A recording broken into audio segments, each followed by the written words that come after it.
So today we're going to continue talking about properties of seawater, in particular chemical properties of seawater stemming from dissolved material in it. But we'll also hopefully start talking a little bit about variations in density in seawater. So at the end of the day on Monday, we were starting to talk about dissolved materials in seawater, that in most parts of the ocean, seawater is something like 3.5% salt. Its salinity is about 3.5%. Sometimes you'll see that referred to in per mil units. A per mil is just like percent except times 10, so parts per thousand instead of parts per hundred. So 3.5% salt would be equivalent to 35 per mil salt. And those of you who've looked really closely at this, there's actually commas here because this is, I think, British origin of that figure. And of course, in Europe, the comma is used where we use a decimal point sometimes. Okay. So the major dissolved species in seawater making up that 3.5% are chloride and sodium, the stuff that's in table salt. And then there are a handful of other things that also occur in fairly good abundances: sulfate, calcium, potassium, magnesium, and so on. A handful of those elements make up something like 99% of the material dissolved in seawater, especially sodium and chloride. And then we talked about this concept of a chemical residence time, sort of how long on average does an atom or a molecule spend in the ocean before it's either added or removed, at least on a long-term basis. And to calculate that, we take the reservoir that's present in the ocean, the amount of that element, chloride for instance, and we divide it by the rate at which it's either being added or removed. If an element's in steady state in seawater, if its concentration isn't changing over time, these two things are going to give you the same answer because it has to be being added at the same rate it's being removed. But not all elements belong to that category. Most of the major ones, however, are pretty close. And so when we calculate chemical residence times for major things in seawater, like chlorine, like sodium, we find very long residence times of order millions of years. Okay, and this is also going to be true of sulfate and potassium and sodium and magnesium. Magnesium all have fairly long residence times in seawater. And that's important because seawater seems to mix itself up on timescales of hundreds to 1,000 years.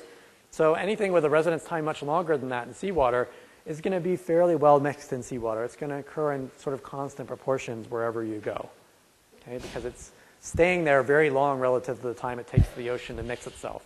But other things don't really follow that behavior.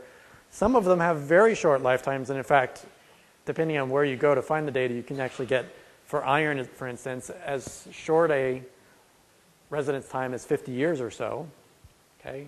Much shorter than the mixing time of the oceans. And so we should expect something like iron, its abundance in the ocean is going to vary from place to place, and it may vary quite a bit with time, just depending on how vigorous the relative sources and sinks or ways of losing iron from seawater are acting in the ocean. And then there are things that are kind of in the middle. Water, for instance, evaporates from this ocean surface and can rain on the land. And so water actually has a reasonably short residence time in the ocean. Silicon, by this calculation, is a fairly long residence time, but it turns out to be important as a nutrient in the surface part of the ocean, and so it actually becomes very strongly depleted in the surface of the ocean. And you can have short residence times reflecting both rapid removal of stuff from seawater, rapid addition of stuff from seawater, or just simply that seawater doesn't have very much of it in the first place because it's not soluble. And so we can sort of divvy up things into various categories, like poorly soluble things. Aluminum and titanium really just don't like to dissolve in water very well, so they have short residence times just because the thing on top of the fraction when you calculate a chemical residence time is the amount in seawater. If that number is very small, the residence time is going to be very small too. Okay, and then there are things that are biological nutrients, into which category silicon falls, but also iron and phosphorus, nitrogen, oxygen, and carbon dioxide, dissolved gases that I'll talk about a little later, can also fall into this category.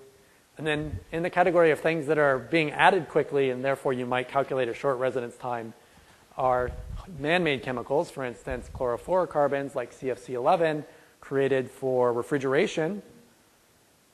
Then we realized it was destroying the ozone, so we started to phase it out over the past 10 years or so. We can actually plot its abundance increasing over the past 50 years till the mid-90s or so, at which point it levels off and starts to decrease. the residence time of this molecule in the Earth's atmosphere is something like 100 years, which means it will take a few hundred years for it to come back down to small numbers again. And the interesting thing about a molecule like that, fairly long-lived, created over a fairly short period of time because of human activity over the past 50 years or so, is that when we measure its abundance in the ocean, in this case, this is a map showing the abundance integrated from the top of the ocean to the bottom over geographic areas, we find that it's varying from place to place in an interesting way. In particular, places like the North Atlantic, between Greenland and Labrador, have lots of CFC. Some areas near Antarctica also have relatively high concentrations of CFCs. And then broad areas, particularly in the North Pacific, the South Pacific, and parts of the Atlantic Ocean, also have very low concentrations of this stuff. Okay, so this is a material. This molecule is being produced by human activity. It leaks out of refrigerators and air conditioning units, gets into the atmosphere, and then from there presumably dissolves in seawater. Okay, so what part of the ocean is it going to hit first? What part of the ocean is actually getting exposed to chlorofluorocarbons? The surface of the ocean, right? Because that's the part that's in contact with the atmosphere. So that's where it dissolves. So you should expect that CFCs are much more common in surface waters than they are in deep waters in the ocean, which I think is true, broadly speaking. Okay, but then if you integrate all the way to the bottom of the ocean, what parts of the ocean would you expect to have high concentrations of something like CFCs that only get into the ocean at the surface?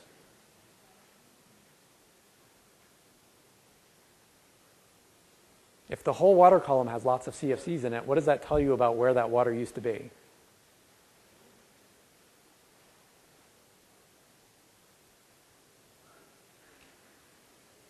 So this stuff has all been made over the past 50 years or so.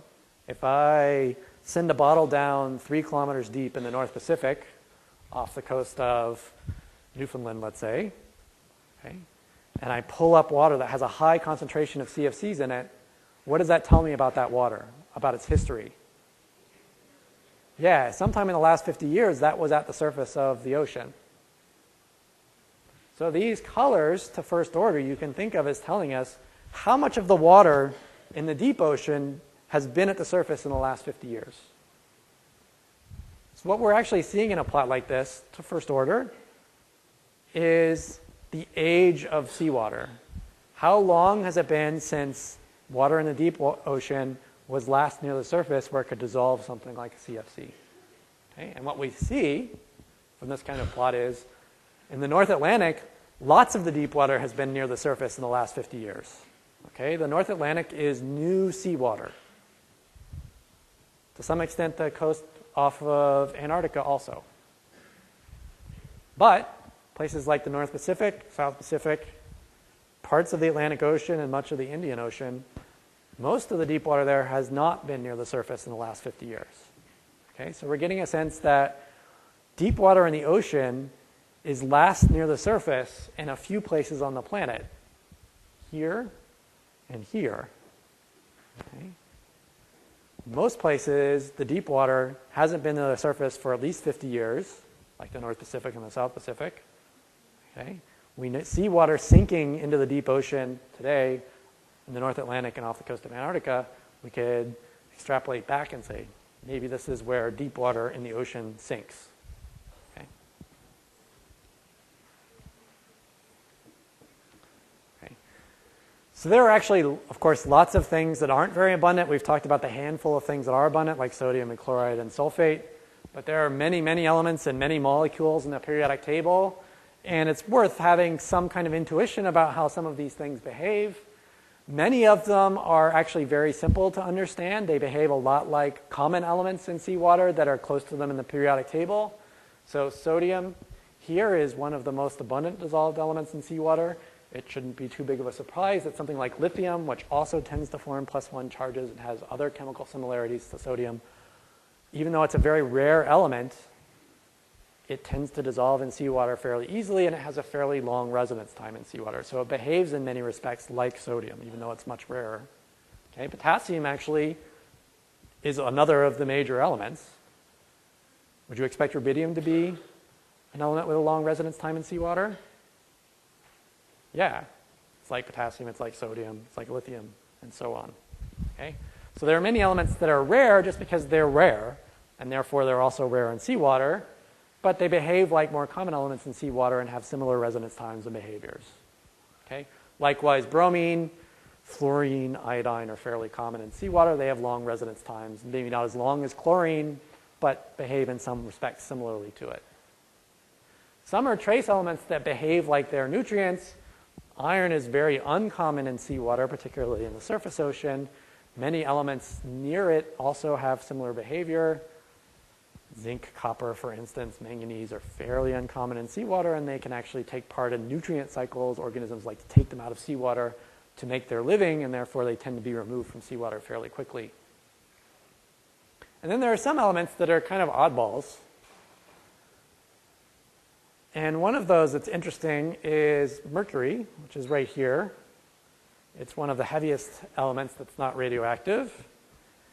It's weird because it actually doesn't like to form cations or anions very much, even though it's in the part of the periodic table where we usually think of things as forming cations, positive charges. Mercury, for various reasons, tends to stay neutral. It actually doesn't mind being just a lone atom. In some respects, is not dissimilar to noble gases in that way. Our atmosphere is a significant reservoir of mercury vapor floating around as atoms. But of course, it's toxic. Hopefully, most of you know this. And it's interesting in that it's not really very soluble, and most of the compounds it forms, even when it does go to form a cation, are not terribly soluble in seawater. It tends to form things like methylmercury, which are much more soluble in fats and oils than they are in water. So what tends to happen to something like mercury is there's a little bit of it at seawater, but it gets incorporated into an organism that's doing photosynthesis or some other metabolic activity, and it tends to hang out with the fat. And of course, when an organism gets eaten, okay, the fat's the really energy-rich part, and most organisms are really set up to deal with regulating the abundances of things that aren't fats, dissolved constituents in water. So the mercury just kind of goes with the fat, and it just stays there and accumulates up food chains. Okay.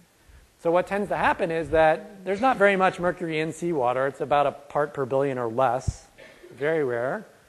But as you go up in food chains, the abundance of mercury actually increases and increases and increases until by the time you get to top predators or nearly top predators, which in many cases are fish we really like to eat, it's been significantly concentrated by a factor of 1,000 or more. So that, for instance, organisms like sharks or swordfish or large mackerel, king mackerel, tilefish, can have concentrations that are so high that they actually become toxic to anything that consumes them, including us if we consume a lot of them. And so the EPA has advisories saying, try not to eat too much fish, especially if you're pregnant or are otherwise vulnerable to those kinds of things. There's a warning also for some kinds of canned tuna. It's not actually as mercury rich as those other fish, but sort of restriction on diet. Actually, the extreme here is not the fish, but for Americans, this is what we're most likely to come up against. But just a warning to you, don't eat whales. Don't eat polar bears, don't eat seals. Okay, there are probably lots of reasons why many of you wouldn't want to eat them anyway. But you can imagine, okay, if a shark or a swordfish has lots of mercury in it, imagine something that eats those, right? Or eats other large organisms in the ocean, like a toothed whale. And it turns out that some of those organisms have mercury concentrations that are another factor of 50 or more higher, okay, 50 parts per million or something like that. The liver of a toothed whale might actually be mercury ore. I mean, you could probably burn the tissue away and recover the mercury and sell it. They're just full of that stuff. So it's interesting that some things, because they're not soluble in seawater, actually concentrate up food chains and actually become toxic at some point, even though they're very rare in background seawater. So we talked about salinity. We talked about sort of the thermodynamics of water. So let's put this together a little bit and start segueing into what we're going to talk about after the midterm exam, which is trying to understand how flow in the ocean works, what controls currents in the ocean, both at the surface and in deep waters. And it turns out that density is a really important part of this discussion. So let's try to understand what controls the density of seawater. And we've actually talked about both of the things that are most important. So temperature causes a large variability in density of seawater. We've already seen this figure. As you take warm water and cool it down, its density tends to increase until you get close to the freezing temperature. And then, of course, if you freeze water and make ice, ice is much less dense, which is a weird property of water. Most things don't do that, but water does. Many of you also probably intuitively understand that if you dissolve lots of salt in water, it becomes more dense as well. So both salinity and temperature turn out to have some effect on the density of water. Cooling water, making it cold, increases its density. Making it salty also increases its density. There's a third factor that isn't listed here, which is to say pressure. The ocean is pretty deep, 3 or 4 kilometers deep on average. And of course, if you go down underneath the ocean, all that water is pushing in. It's compressing the water and making it slightly more dense as a function of depth. That turns out not to be quite so important, particularly from the point of view of understanding why the ocean circulates the way it does. So we're kind of skipping over that here, but it is important to bear in mind that, of course, things compress when you put pressure on them. Okay, so let's look at not just the effect of temperature itself on the density of water, but the combined effect of temperature and salinity. And please forgive me for this plot not looking so beautiful. I kind of had to make this on my own, and I don't quite have the aesthetic eye. So here's temperature going from freezing, at least for fresh water, up to about as hot as the ocean ever gets in broad areas, which is about 30 degrees Celsius or so, and then up a little bit beyond that. And here's salinity on the x-axis running from 3.2% up to about 3.8%. The vast majority of seawater that you'll find in the ocean, by the way, unless you're right near like where a river is draining or where some ice is melting, is sort of in this fairly narrow interval. Okay? And over that interval, what you can see is, yeah, temperature has a big effect on the density. As you go from 0 degrees Celsius up to 20 or 30 degrees Celsius, the density of water goes from close to 1.03 grams per cubic centimeter down to something like 1.022. Okay, so it changes by a little less than 1% over a temperature change of something like 30 degrees. Okay. Which doesn't perhaps sound like a whole lot. Its still number is pretty close to 1. But 1 gram per centimeter is a kilogram per 1,000, let's see, 1 gram per cubic centimeter is 1,000 kilograms per cubic meter. So a cubic meter of ocean water down here is going to weigh something like, or cubic meter, yes, is going to have a mass that's something like 10 kilograms greater than a cubic meter of seawater up there. There's lots of cubic meters of water in the ocean, okay, so that 10 kilograms actually adds up. And you can generate significant forces by having density differences of order of 1%. Okay, so the basic idea here is warm fresh water is the least dense. Okay, and within plausible seawater ranges, we're talking densities of order 1.02. Cold, salty water is the densest. Okay, and can get as high as close to 1.03. So a total range of density of something like 1%. Or actually a little less in practice. Okay. It turns out that you can go pretty much anywhere you want in the deep parts of the ocean once you get away from the continental shelves. And deep water below 1 kilometer or so is very restricted, both in its temperature and its salinity, and therefore its density. Okay. So if you go to the North Atlantic, or off the coast of Antarctica, okay, or even a little bit shallower, not quite at the bottom, or at the bottom. Okay. Actually, all these waters have salinities between about 3.4 and 3.5%. They all have temperatures that are less than 5 degrees Celsius, between 5 and about -2 degrees Celsius. When you add salt to water, it lowers its melting temperature. So you can actually have perfectly happy liquid seawater at -2 or -3 degrees Celsius. Okay. And all have densities between something like 1.027 and 1.028. Okay, so most of the water in the ocean, once you get below the surface, once you get a little bit away from the continents, is very cold and fairly salty. and therefore it's dense. And that's why it fills up the bottom of the ocean. The densest stuff is going to tend to go to the bottom. Just like the core of the Earth, the metal part, the densest part, went to the center, and the crust floats on top of the mantle. Similarly, in the ocean, the coldest, densest, saltiest material tends to fall to the bottom, fill up the deep parts of the ocean. Fresher, warmer waters tend to stay at the surface. And we're going to come back and talk about these three things, or particularly these two, Antarctic bottom water and North Atlantic deep water, in some more detail later. Okay. So bearing in mind that seawater becomes dense when it gets salty, and especially when it becomes cold, we can actually draw kind of a cartoon of how the ocean is layered, stratified by density, much in the same way that everything else we've talked about in this class is stratified by density. The Earth is stratified with a core in the center and crust on the outside. The ocean is stratified with cold, fairly salty water at the bottom, and warmer, somewhat fresher water in many cases at the surface. Okay. So what we see in the oceans, again, this is a cartoon really, is deep water that's uniformly very cold, less than 5 degrees Celsius. If you're near the equator or in temperate areas like California or Seattle or Virginia, where warm water is at the surface because sunlight is falling on the water and warming it up, that's going to float on top of that cold, dense water. And then there's going to be a layer in between where you kind of go from one type of water to the other, from the warmer, perhaps less salty water at the surface to the cold, dense water in the deep ocean. And that transition from less dense to more dense, we call the picnic line, which is just a fancy word that means literally changing density. Okay, it's the region of changing density of seawater. So maybe to give you a little bit more concrete idea of how this looks, let's see some real data. So this is a depth section taken in the South Atlantic, about 45 degrees south latitude, between South America and Africa. Actually south of Africa, I guess.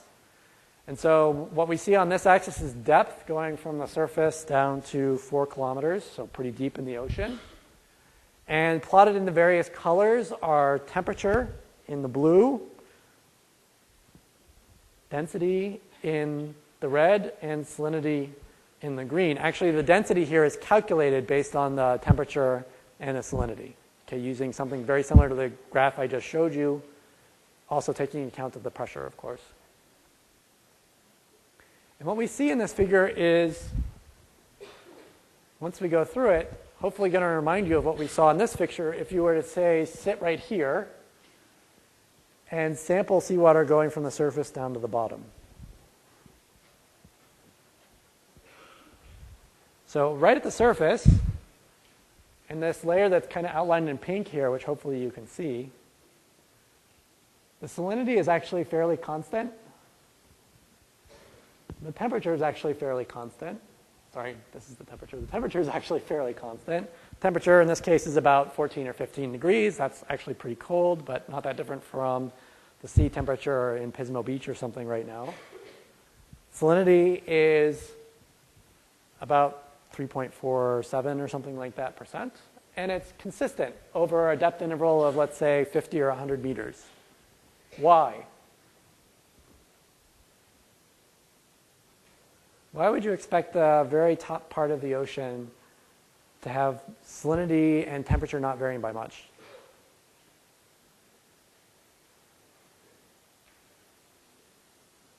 What's happening to the surface of the ocean? If you were to go out on a boat, what would you observe? You would see waves, right? And there's wind blowing across the surface. The top layer of the ocean is getting stirred up by wind moving across it, creating waves. The waves causes the water molecules to kind of mix themselves up. It's getting homogenized on a very rapid time scale by the fact that it's so close to the wind. So the surface of the ocean is actually being stirred up much more quickly than this 200 or 1,000 year time scale I talked about before. It gets stirred up on time scales of days or even faster, depending on how close you are to the surface. And so any differences in temperature that might try to develop are going to get mixed out. Okay, so that very surface layer, which is of order 100 meters in most parts of the ocean, but particularly when you get near the poles, can get much thicker. A very small part of the ocean, but a very important part of the ocean, because that's the part that's at the surface. So that's the part where things can dissolve from the atmosphere into the surface water. Okay, things like chlorofluorocarbons or oxygen or CO2.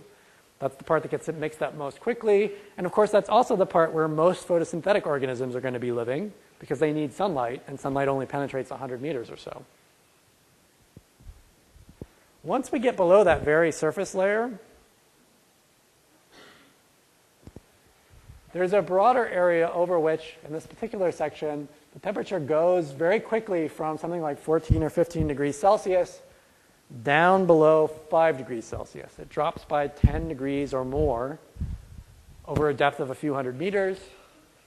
In this particular location, the salinity actually drops too. But temperature is actually has a bit more sensitive control on density and salinity. And so given the changes in both of these things, the density actually goes up very quickly from about 100 meters or so depth down to something like 300 meters or so depth in this particular section. Okay, so this is the region over which the density of seawater is changing very quickly from the warm, not very dense surface waters to colder, much denser deep waters. And so this is the picnic line. Okay, and in this particular section, you can it's arbitrary exactly how you draw it, but I've tried to capture the most rapid change in density there. And depending on how you define it, it takes up something like 15-20% of the ocean. That's mostly in a region where the temperature goes from being warm to being very cold, deeper water being colder and denser. Okay? This is a fairly strong picnic line with the density going from about 1.026 to 1.0275 or something like that. If you go really close to the poles, even the surface water is going to be really cold because it's just a really cold place. So the picnic line might not be very strong. If you went to somewhere closer to the equator where the surface water is really warm, okay, the picnic line might be even stronger because there's really warm water at the surface. This is kind of an in-between case. Okay. Most of the ocean, as is true of this section, is fairly monotonous. From roughly 400 or 500 meters or so in this section, temperature is consistently below 5 degrees Celsius. And actually, once you get below about 1,000 meters, it really doesn't change very much at all, by less than a degree, all the way down to 4 kilometers depth. The salinity in this particular section is actually changing slowly with depth. And the density is changing, but much slower than it does in the picnic line. So this is most of the water in the ocean. Most of the water in the ocean is very cold, tends to be relatively salty. It's the densest water. It's usually dark. Okay? So most of the ocean is kind of an unpromising place to hang out. Cold, very dark.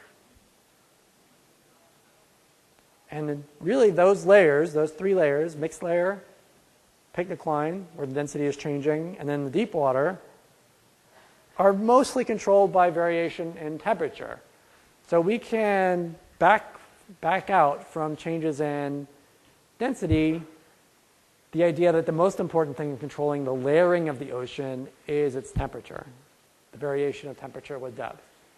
Okay?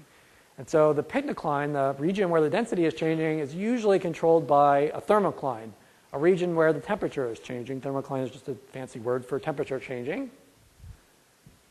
And this is typical. So this is actually a depth section taken off the California coast, a little ways west of Santa Barbara, actually a few hundred kilometers west of Santa Barbara. And here the surface water is of order 15, 16, 17 degrees Celsius for the top 50 meters or so. And then once you get below that, there's a very rapid change as the water becomes colder. And then by the time you get a few hundred meters down, it's less than 5 degrees and stops changing, essentially. And this thermocline is going to vary from place to place. It's going to vary from season to season. You would expect the thermocline to be most pronounced in summer, late summer, because the surface waters have been getting heated up by the sun and warm air flowing across them. And it might get a little bit weaker during the winter. And it's going to vary by latitude. So if you went to somewhere in the tropics, let's say off the coast of Cabo San Lucas, at the south end of Baja California, surface water is going to be much warmer. But it doesn't matter very much once you get it below a few hundred meters, it's still going to be cold water. And then if you went up close to the poles, let's say off the coast of Alaska or in the Southern Ocean somewhere, you might find colder water near the surface. But again, once you get down below a few hundred meters, generally you're going to find uniformly cold water. In fact, it's at the poles where that water is originally generated, so you wouldn't expect to find very much change in temperature at all at depth.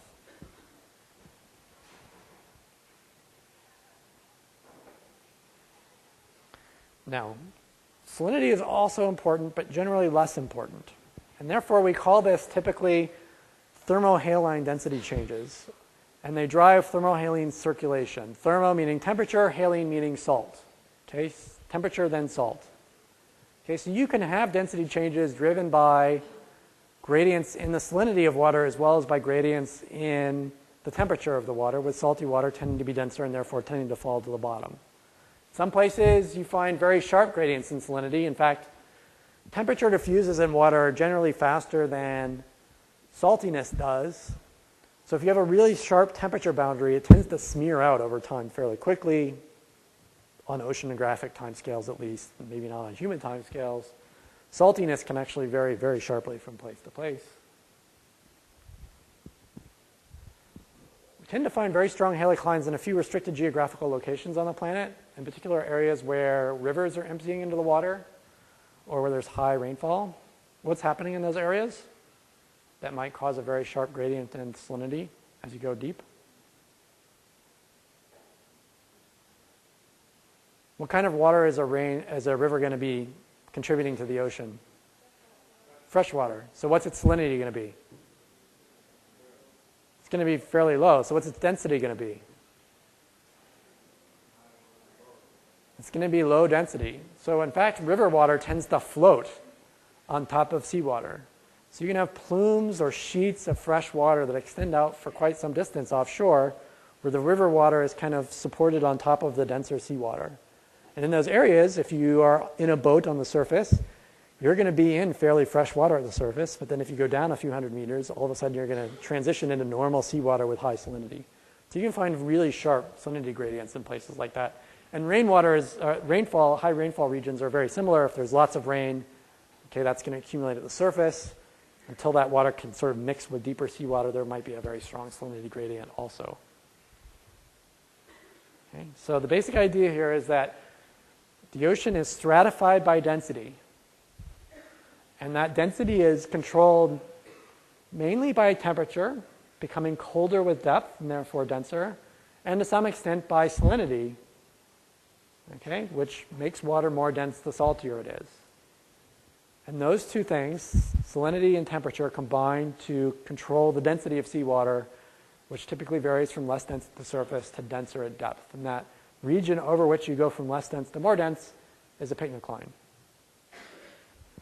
If I'm in seawater like this, where the deep water is fairly dense and the surface water isn't very dense, is that going to make it easy or difficult for the water to mix?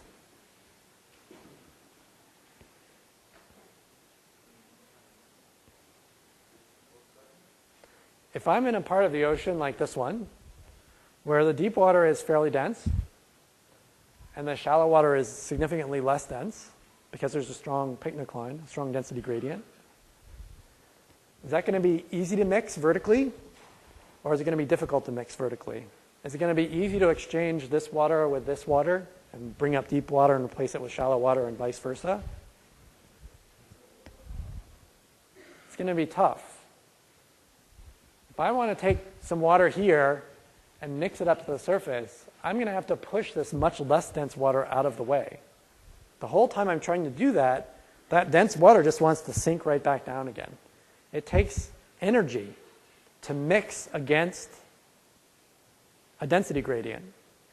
Okay? The more strongly stratified by density anything is, the harder it is to mix it and to keep it mixed.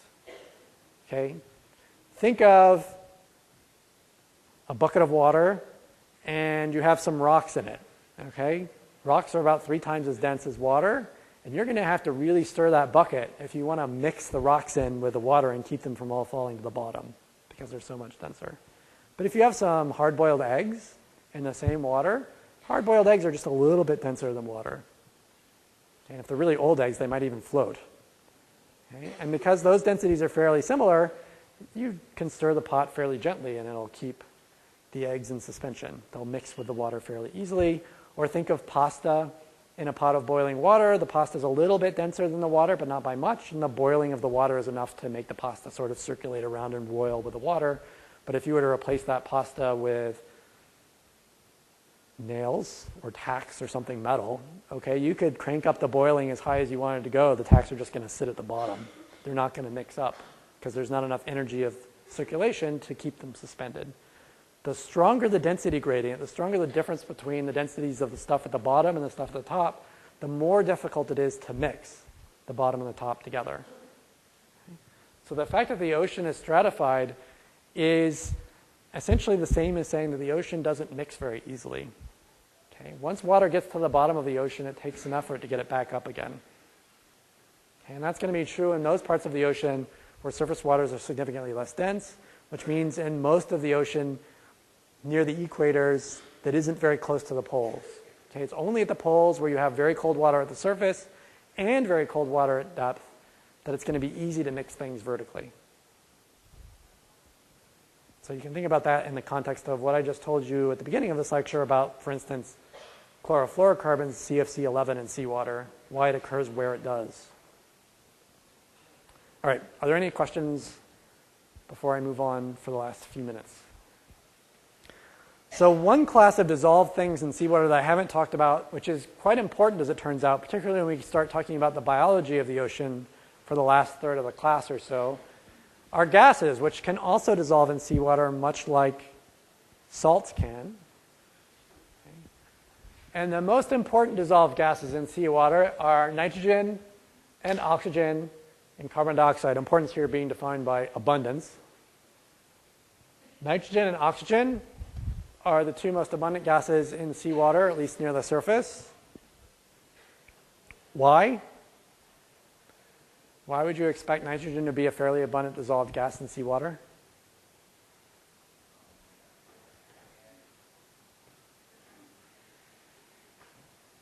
Yeah, a couple of you have it, I think. It's the most abundant gas in the atmosphere.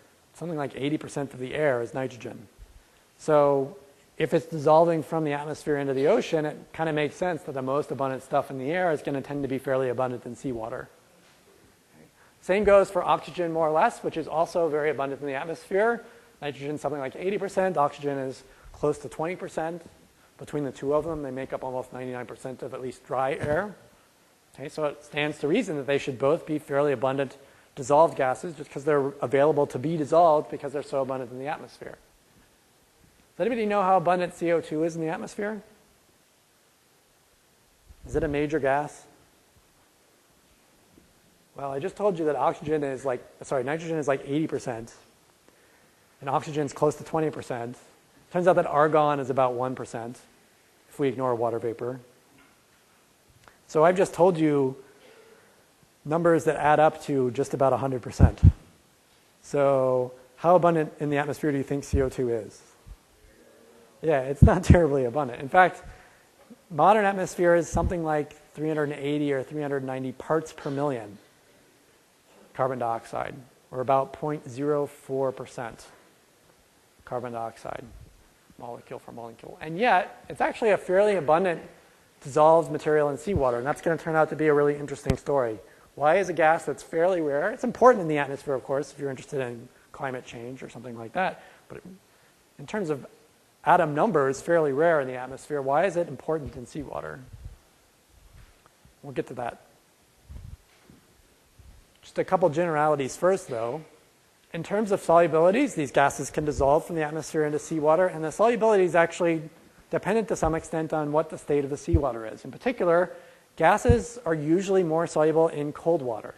The colder the water it is, the easier it is for the gas to dissolve in it. Which can be a little counterintuitive, because usually you think of, for instance, hot water being really good at dissolving like sugar or salt or something. but actually cold water is better at dissolving gases. Okay, so you can think of surface waters like near the poles where it's cold, where there might be really strong waves because of polar storms, tending to have lots of dissolved gases. And I'll come back on, I don't have time to do it today, but I'll come back on Monday of next week and actually try to give you a demonstration of that. Also, turns out that solubility of gases depends on the saltiness of water. The saltier water is, the less soluble gases tend to be. Seawater is actually fairly uniform in its salinity, so that tends not to be the major control on dissolved gases.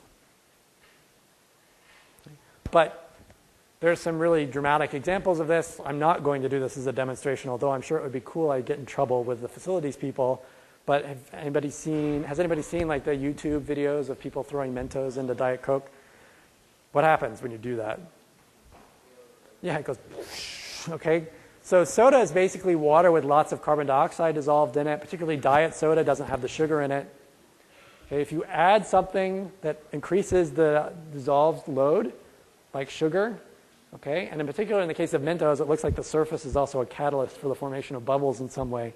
Okay, all that CO2 suddenly rushes out of solution, and so it makes a big foam and it makes an ice fountain. But it's sticky and it makes a mess, so alas, I can't do it. Okay, so nitrogen is the dominant gas in the atmosphere, close to 80%. Oxygen makes up pretty much the rest of the atmosphere, something like 20%. Carbon dioxide is a trace gas in the atmosphere. This number is not true anymore. It's probably close to 0.038 or 39 now. In terms of their contribution to the dissolved gas load of seawater, nitrogen makes up about half. Oxygen makes up a little more than a third. And carbon dioxide is actually a significant contributor. Okay. It is far more abundant as a dissolved gas in seawater than it is in the atmosphere.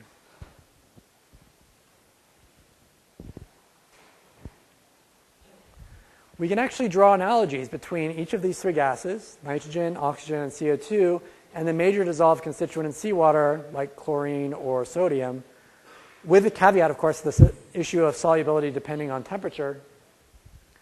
Nitrogen is conservative. It has a long residence time. It's kind of non-reactive. There's lots of it in the atmosphere. There's lots of it dissolved in the ocean. It's reasonably well mixed in the ocean. It has a long residence time. So its behavior is somewhat analogous to something like sodium or chloride, fairly consistent from one place to another.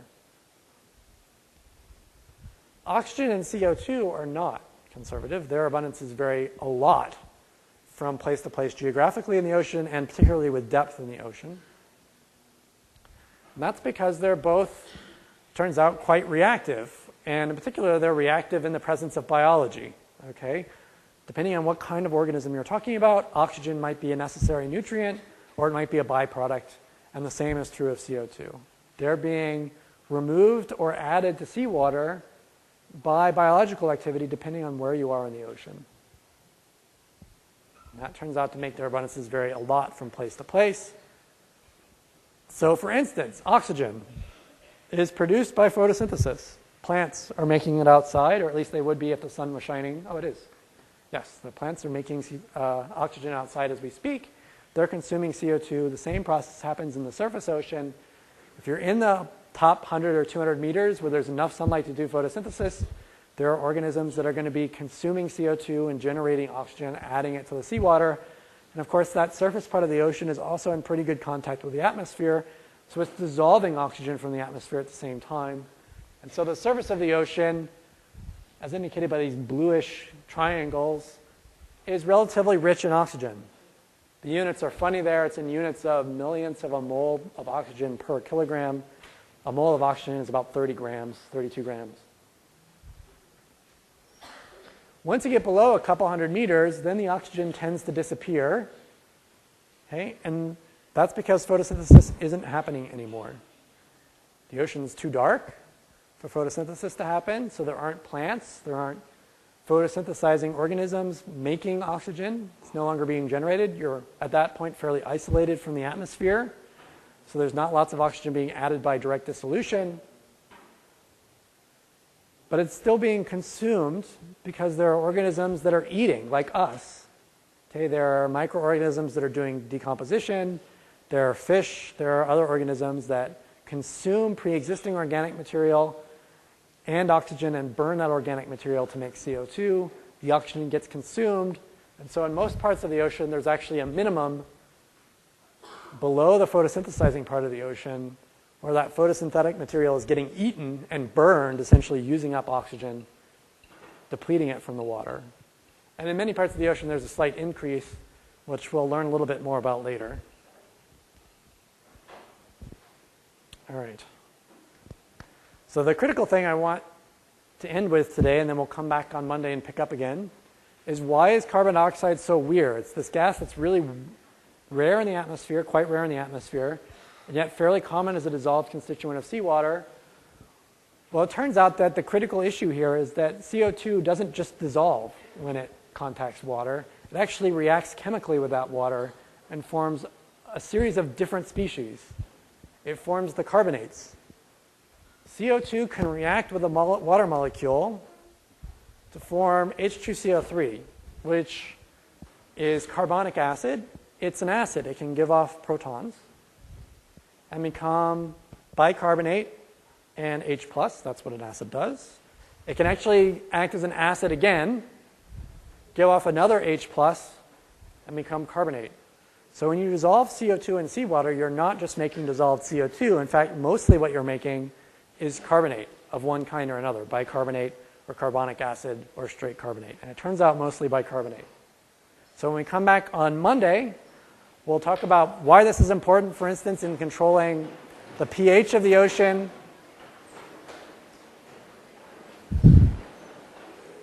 and how that affects the distribution of organisms in the ocean. So I'll see you I'll see you tonight for the review session. If not that, Friday for the midterm.